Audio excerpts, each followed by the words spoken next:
ನಂತರ ಈ 3 ರೂಲ್ಸ್ ತುಂಬಾ ಅವ್ರಿಗೆ ಇಂಪಾರ್ಟೆಂಟ್. ಇದೊಂದು ರಹಸ್ಯ ಕೂಡ ಅಂತ ಹೇಳಿದ್ರು ತಪ್ಪಾಗೋದಿಲ್ಲ.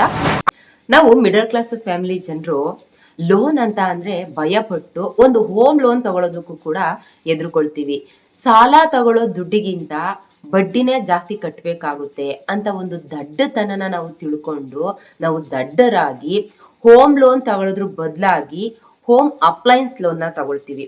ಇಲ್ಲಿ ನಮ್ಗೆ ಗೊತ್ತಿಲ್ಲ, ಹೋಮ್ ಅಪ್ಲೈನ್ಸ್ ಲೋನು ಒಂದು ಬ್ಯಾಡ್ ಡೆಪ್ಟ್ ಅಂದ್ರೆ ಒಂದು ಕೆಟ್ಟ ಸಾಲ, ಹೋಮ್ ಲೋನು ಒಂದು ಗುಡ್ ಡೆಪ್ಟ್ ಅಂದ್ರೆ ಒಂದು ಒಳ್ಳೆ ಸಾಲ ಅನ್ನೋವಂಥದ್ದು ನಮ್ಗೆ ಗೊತ್ತಿಲ್ಲ. ಈ ಸತ್ಯ ಅರ್ಥ ಆದಾಗ್ಲೇ ಮಾತ್ರ ನಾವು ನೀವೆಲ್ಲರೂ ಶ್ರೀಮಂತರಾಗೋದಿಕ್ಕೆ ಸಾಧ್ಯ. ಅಲ್ಲಿವರೆಗೆ ಯಾವುದೇ ಕಾರಣಕ್ಕೂ ನಾವು ಶ್ರೀಮಂತರಾಗೋದಿಕ್ಕೆ ಸಾಧ್ಯನೇ ಇಲ್ಲ.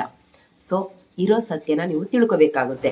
ಸೊ ಶ್ರೀಮಂತರು ಆಗ್ತಾನೆ ಹೋಗ್ತಾ ಇರ್ತಾರೆ. ಆದ್ರೆ ನಾವು ಇಲ್ಲೇ ಇತ್ಕೊಂಡು ಅಪ್ಪ ಹಾಕಿದ ಆಲದ ಮರ ಅಂತ ತೂಗಾಡ್ತಾನೆ ಇರ್ತೀವಿ. ಹಾಯ್ ಹಲೋ ಎಲ್ರು ನಮಸ್ತೆ, welcome back to my channel. ನಾನು ದೀಪಿಕಾ ಗೌಡ.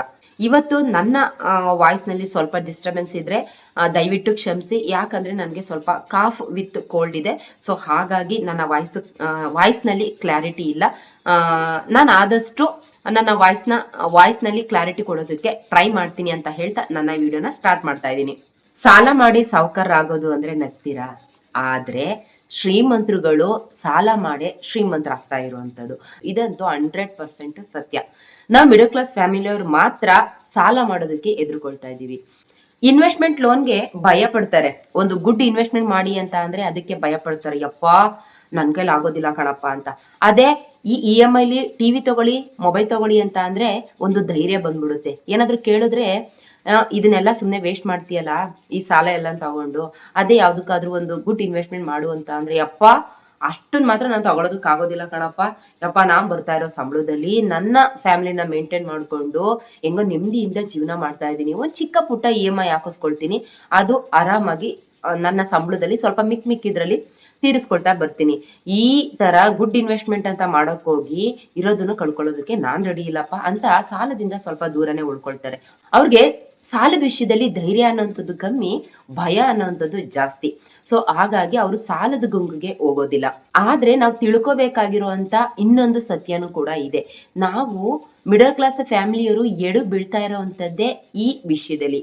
ಏನಪ್ಪಾ ಅಂತ ಅಂದ್ರೆ ಸಾಲದಲ್ಲಿ 2 ಟೈಪ್ ಸಾಲ ಇದೆ. ನಾನು ಆಲ್ರೆಡಿ ಹೇಳ್ದ ಹಾಗೆ ಒಂದು ಬ್ಯಾಡ್ ಡೆಪ್ಟ್ ಆಗಿರುತ್ತೆ, ಇನ್ನೊಂದು ಗುಡ್ ಡೆಪ್ಟ್ ಆಗಿರುತ್ತೆ. ನಂಬರ್ 1 ಬ್ಯಾಡ್ ಡೆಪ್ಟ್ ಅಂದ್ರೆ ಯಾವ್ದಪ್ಪ ಅಂದ್ರೆ ಒಂದು ಸಂಪತ್ತನ್ನ ಕೊಡದೇನೆ ಇರುವಂತಹ ಸಾಲ, ಅಂದ್ರೆ ಅರ್ನಿಂಗೇ ಇಲ್ದೇನೆ ಇರುವಂತಹ ಸಾಲ.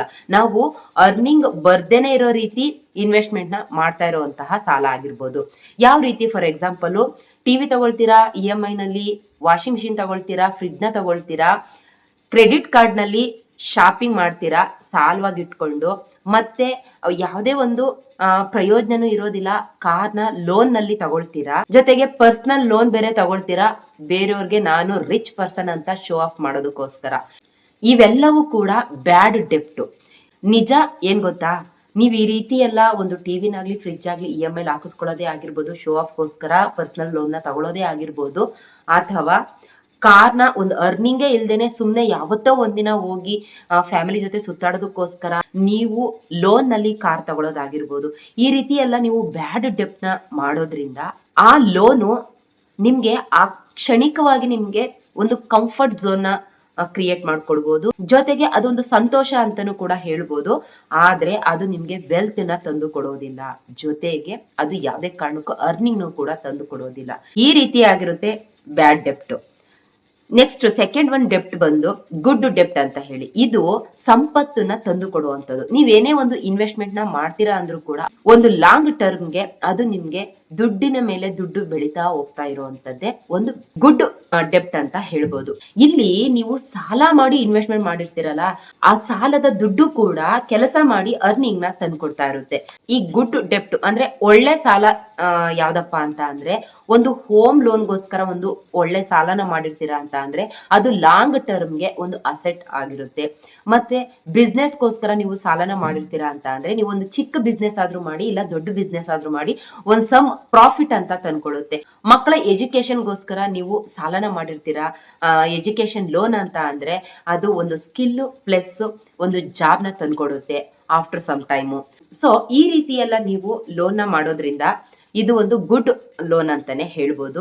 ಈ ಲೋನ್ಗಳು ನಿಮ್ಗೆ EMI ಗಳನ್ನ ತಂದ್ಕೊಡುತ್ತೆ, ಆದ್ರೆ ಲಾಂಗ್ ಟರ್ಮ್ ನಲ್ಲಿ ಫೈನಾನ್ಷಿಯಲ್ ಫ್ರೀಡಮ್ ಕೂಡ ನಿಮ್ಗೆ ತಂದ್ಕೊಡುತ್ತೆ. ಅದೇ ನಾವು ಬ್ಯಾಡ್ ಡೆಪ್ಟ್ ನ ಮಾಡೋದ್ರಿಂದ ಆ ಟೈಮ್ ನಲ್ಲಿ ಸಂತೋಷನ ಕೊಡುತ್ತೆ, ನೆಕ್ಸ್ಟ್ ನಿಮ್ಗೆ ಫೈನಾನ್ಷಿಯಲ್ ಫ್ರೀಡಮ್ ಅನ್ನೋಂಥದ್ದನ್ನೇ ಕಿತ್ಕೊಬಿಡುತ್ತೆ.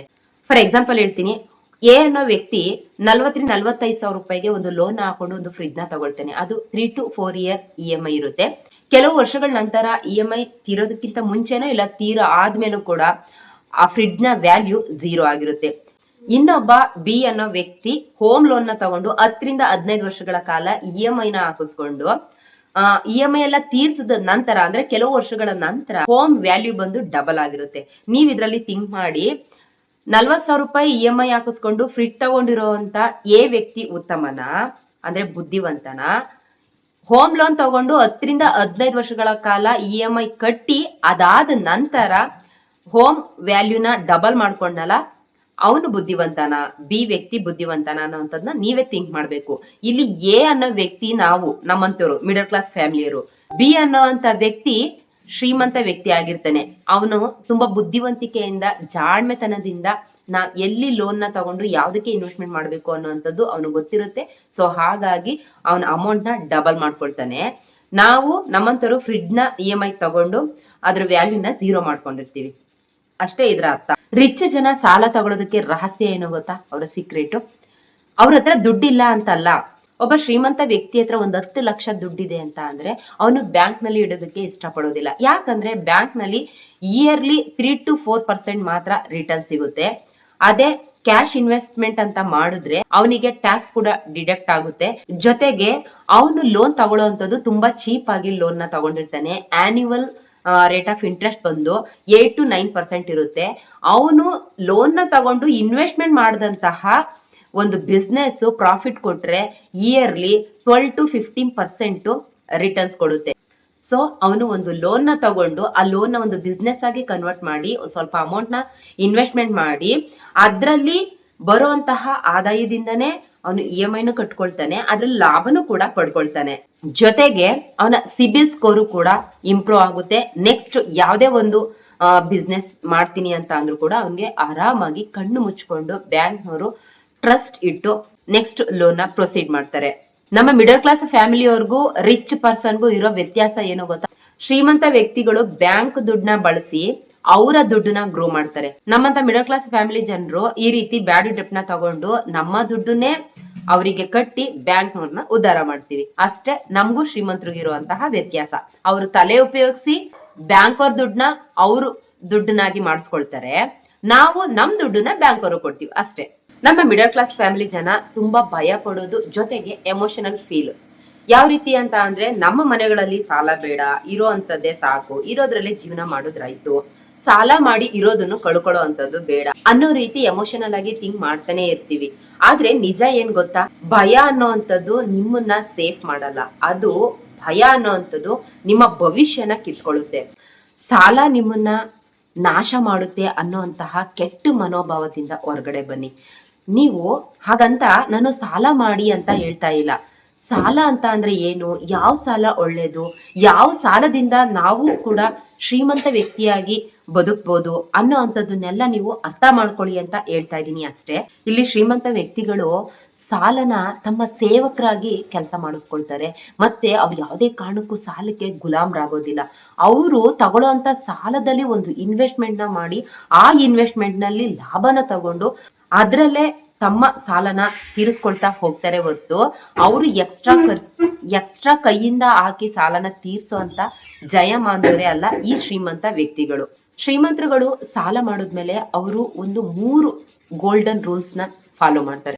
ಅದೇನಪ್ಪಾ ಅಂದ್ರೆ, ನಂಬರ್ 1, ಅವರು ಸಾಲಕ್ಕಿಂತ ಆದಾಯನ ಜಾಸ್ತಿ ಮಾಡ್ಕೊಳ್ತಾರೆ. ಹೇಗೆ ಅಂತ ಅಂದ್ರೆ, ಅವರ ಆದಾಯದಲ್ಲಿ ಅವರು ಸಾಲನು ತೀರ್ಬೇಕು, ಅವ್ರಿಗೆ ಒಂದು ಬೆನಿಫಿಟ್ ಕೂಡ ಸಿಗ್ಬೇಕು. ಹಾಗಾಗಿ ಸಾಲಕ್ಕಿಂತ ಆದಾಯನ ಜಾಸ್ತಿ ಮಾಡ್ಕೊಳ್ತಾರೆ. ನಂಬರ್ 2 ಯಾವ್ದಪ್ಪ ಅಂದ್ರೆ, ಅವರೊಂದು ಸಾಲನ ತಗೊಂಡ್ರು ಅಂದ್ರೆ ಒಂದು ಗೋಲ್ನ ಇಟ್ಕೊಂಡಿರ್ತಾರೆ. ಆ ಗೋಲ್ಗೆನೆ ಆ ಸಾಲದ ದುಡ್ಡನ್ನ ಅವರು ಇನ್ವೆಸ್ಟ್ಮೆಂಟ್ ಮಾಡ್ತಕ್ಕಂಥದ್ದು. ನಾವು ಮಿಡಲ್ ಕ್ಲಾಸ್ ಫ್ಯಾಮಿಲಿಯವರು ಆ ರೀತಿ ಅಲ್ಲ. ನಾವು ಕೂಡ ಒಂದು ನಿರ್ದಿಷ್ಟವಾದ ಗುರಿನ ಇಟ್ಕೊಂಡಿರ್ತೀವಿ. ಯಾವಾಗ ನಮ್ಮ ಕೈಗೆ ಸಾಲ ಸಿಗೋದಕ್ಕಿಂತ ಮುಂಚೆ, ಸಾಲ ಸಿಕ್ಕಾದ್ಮೇಲೆ 30-40% ನಮ್ಮ ಸ್ವಯಂ ಇಚ್ಛೆಗೋಸ್ಕರ ಖರ್ಚು ಮಾಡ್ಬಿಟ್ಟಿರ್ತೀವಿ. ಇನ್ನ 50-60% ನಾವ್ ಏನ್ ಅನ್ಕೊಂಡಿರ್ತೀವೋ ಅದಕ್ಕೆ ಇನ್ವೆಸ್ಟ್ಮೆಂಟ್ ಮಾಡೋದಕ್ಕೆ ನೋಡ್ತೀವಿ.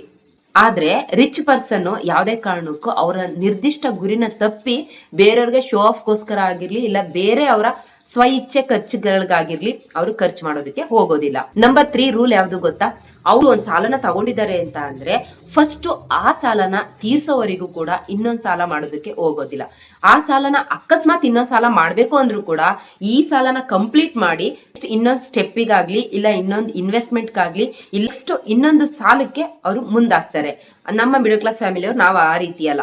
ಇಲ್ಲೊಂದು EMI ಆಯ್ತಾ, ಅದ್ರ ಪಡ್ಗ ಅದು ಹೋಯ್ತಾ ಇರುತ್ತೆ, ನೆಕ್ಸ್ಟ್ ಇನ್ನೊಂದು ತಗೊಂಡ್ರಾಯ್ತು, ಇದಿನ್ನು ತೀರೇ ಇರಲ್ಲ, ಮತ್ತೆ ನೆಕ್ಸ್ಟ್ ಮತ್ತೆ ಅದಿನ್ನೂ ತೀರ ಇರಲ್ಲ, ಇದೊಂದು 50 ಅಂತ ಇರುತ್ತೆ, ನೆಕ್ಸ್ಟ್ ಇನ್ನೊಂದು EMIಗೆ ಆಲ್ರೆಡಿ ಹೆಜ್ಜೆ ಇಟ್ಬಿಟ್ಟಿರ್ತೀವಿ.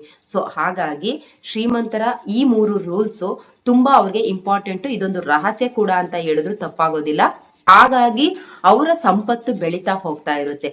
ಸೊ ನೋಡಿದ್ರಲ್ಲ, ನಾವು ಮಿಡಲ್ ಕ್ಲಾಸ್ ಫ್ಯಾಮಿಲಿಯವರು ಬರೀ ಭಯದಿಂದ ಬದುಕ್ತಾ ಹೋದ್ರೆ ಏನೋ ಒಂದು ಸೇಫ್ಟಿ ಅಂತ ಸಿಗುತ್ತೆ. ಅಪ್ಪ ಯಾರು ಸವಸಕ್ಕೂ ಹೋಗಲ್ಲ ಕಣಪ್ಪ, ಈ ಸಾಲ ಸವಸನೆ ಬೇಡ ಅಂತ ನೀವು ಥಿಂಕ್ ಮಾಡಿದ್ದೆ ಆದ್ರೆ ಒಂದು ಸೇಫ್ ಝೋನ್ ಅಲ್ಲಿ ಇರ್ಬೋದು. ಸೇಫ್ ಝೋನ್ ಅಂತ ಅಂದ್ರೇನು? ಬರೋ ಅಂತ ಸಂಬಳದಲ್ಲಿ ಉಣ್ಕೊಂಡು ತಿನ್ಕೊಂಡು ಒಂದು ಚಿಕ್ಕ EMI ಅಂತಿದ್ರೆ ಅದನ್ನ ತೀರಿಸ್ಕೊಂಡು ಏನೋ ಒಂದು ಲೈಫ್ ಲೀಡ್ ಮಾಡ್ತಾ ಇದೀನಿ ನಾನುವೇ ಬದುಕಿರೋದಕ್ಕೆ ಅನ್ನೋ ರೀತಿ ನಾವು ಲೈಫ್ ಲೀಡ್ ನ ಮಾಡ್ಕೊಳ್ತಾ ಹೋಗ್ಬೋದು. ಅದೇ ನೀವು ಧೈರ್ಯದಿಂದ ಯೋಚಿಸಿದ್ರೆ ಶ್ರೀಮಂತ ಬದುಕನ್ನ ಅನುಭವಿಸ್ಬೋದು, ಶ್ರೀಮಂತಿಕೆಯ ಜೀವನವನ್ನ ಮಾಡ್ಬೋದು. ಸೊ ಅದೇ ಒಂದು ಯೋಚನೆ ಮಾಡ್ತೀನಿ ಅಂದ್ರೂ ಕೂಡ ಭಯನ ಬಿಟ್ಟು ಧೈರ್ಯದಿಂದ ಮುನ್ನುಗ್ಗಿ ಅಂತ ಹೇಳೋದಕ್ಕೆ ಇಷ್ಟಪಡ್ತೀನಿ. ಸೊ ನೋಡಿದ್ರಲ್ಲ, ನನ್ನ ಇವತ್ತಿನ ವಿಡಿಯೋ ಯಾರಿಗಾದ್ರೂ ಇಷ್ಟ ಆಯ್ತು ಅಂದ್ರೆ ಲೈಕ್ ಮಾಡಿ, ಶೇರ್ ಮಾಡಿ, ಕಮೆಂಟ್ಸ್ ಮಾಡಿ ಅಂತ ಹೇಳ್ತಾ ನೆಕ್ಸ್ಟ್ ಒಂದು ಒಳ್ಳೆ ವಿಡಿಯೋ ಜೊತೆ ನಾನು ನಿಮ್ಮನ್ನ ಭೇಟಿ ಆಗ್ತೀನಿ. ನಿಮ್ಗೆ ಯಾರಿಗಾದ್ರೂ ಕೂಡ ಯಾವ ರೀತಿನಾದ್ರೂ ವಿಡಿಯೋ ಬೇಕು ಅಂದ್ರೆ ನಂಗೆ ಕಮೆಂಟ್ ಸೆಕ್ಷನ್ ಅಲ್ಲಿ ಖಂಡಿತವಾಗ್ಲೂ ಕಮೆಂಟ್ ಮಾಡಿ, ನಾನು ನಿಮ್ಗೆ ಯೂಸ್ಫುಲ್ ಆಗೋ ರೀತಿನೇ ವಿಡಿಯೋ ಮಾಡೋದಕ್ಕೆ ಟ್ರೈ ಮಾಡ್ತೀನಿ ಅಂತ ಹೇಳ್ತಾ ನೆಕ್ಸ್ಟ್ ಒಂದು ಒಳ್ಳೆ ವಿಡಿಯೋ ಜೊತೆ ನಾನು ನಿಮ್ಮನ್ನ ಭೇಟಿ ಆಗ್ತೀನಿ. ಜೈ ಹಿಂದ್, ಜೈ ಕರ್ನಾಟಕ ಮಾತೆ.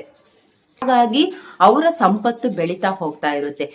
ಸೊ ನೋಡಿದ್ರಲ್ಲ, ನಾವು ಮಿಡಲ್ ಕ್ಲಾಸ್ ಫ್ಯಾಮಿಲಿಯವರು ಬರೀ ಭಯದಿಂದ ಬದುಕ್ತಾ ಹೋದ್ರೆ ಏನೋ ಒಂದು ಸೇಫ್ಟಿ ಅಂತ ಸಿಗುತ್ತೆ. ಅಪ್ಪ ಯಾರು ಸವಸಕ್ಕೂ ಹೋಗಲ್ಲ ಕಣಪ್ಪ, ಈ ಸಾಲ ಸವಸನೆ ಬೇಡ ಅಂತ ನೀವು ಥಿಂಕ್ ಮಾಡಿದ್ದೆ ಆದ್ರೆ ಒಂದು ಸೇಫ್ ಝೋನ್ ಅಲ್ಲಿ ಇರ್ಬೋದು. ಸೇಫ್ ಝೋನ್ ಅಂತ ಅಂದ್ರೇನು?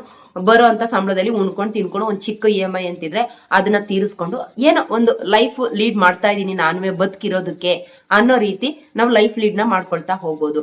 ಅದೇ ನೀವು ಧೈರ್ಯದಿಂದ ಯೋಚಿಸಿದ್ರೆ ಶ್ರೀಮಂತ ಬದುಕನ್ನ ಅನುಭವಿಸ್ಬೋದು, ಶ್ರೀಮಂತಿಕೆಯ ಜೀವನವನ್ನ ಮಾಡ್ಬೋದು. ಸೊ ಅದೇ ಒಂದು ಯೋಚನೆ ಮಾಡ್ತೀನಿ ಅಂದ್ರೂ ಕೂಡ ಭಯನ ಬಿಟ್ಟು ಧೈರ್ಯದಿಂದ ಮುನ್ನುಗ್ಗಿ ಅಂತ ಹೇಳೋದಕ್ಕೆ ಇಷ್ಟಪಡ್ತೀನಿ. ಸೊ ನೋಡಿದ್ರಲ್ಲ, ನನ್ನ ಇವತ್ತಿನ ವಿಡಿಯೋ ಯಾರಿಗಾದ್ರೂ ಇಷ್ಟ ಆಯ್ತು ಅಂದ್ರೆ ಲೈಕ್ ಮಾಡಿ, ಶೇರ್ ಮಾಡಿ, ಕಮೆಂಟ್ಸ್ ಮಾಡಿ ಅಂತ ಹೇಳ್ತಾ ನೆಕ್ಸ್ಟ್ ಒಂದು ಒಳ್ಳೆ ವಿಡಿಯೋ ಜೊತೆ ನಾನು ನಿಮ್ಮನ್ನ ಭೇಟಿ ಆಗ್ತೀನಿ. ನಿಮ್ಗೆ ಯಾರಿಗಾದ್ರೂ ಕೂಡ ಯಾವ ರೀತಿನಾದ್ರೂ ವಿಡಿಯೋ ಬೇಕು ಅಂದ್ರೆ ನಂಗೆ ಕಮೆಂಟ್ ಸೆಕ್ಷನ್ ಅಲ್ಲಿ ಖಂಡಿತವಾಗ್ಲೂ ಕಮೆಂಟ್ ಮಾಡಿ, ನಾನು ನಿಮ್ಗೆ ಯೂಸ್ಫುಲ್ ಆಗೋ ರೀತಿನೇ ವಿಡಿಯೋ ಮಾಡೋದಕ್ಕೆ ಟ್ರೈ ಮಾಡ್ತೀನಿ ಅಂತ ಹೇಳ್ತಾ ನೆಕ್ಸ್ಟ್ ಒಂದು ಒಳ್ಳೆ ವಿಡಿಯೋ ಜೊತೆ ನಾನು ನಿಮ್ಮನ್ನ ಭೇಟಿ ಆಗ್ತೀನಿ. ಜೈ ಹಿಂದ್, ಜೈ ಕರ್ನಾಟಕ ಮಾತೆ.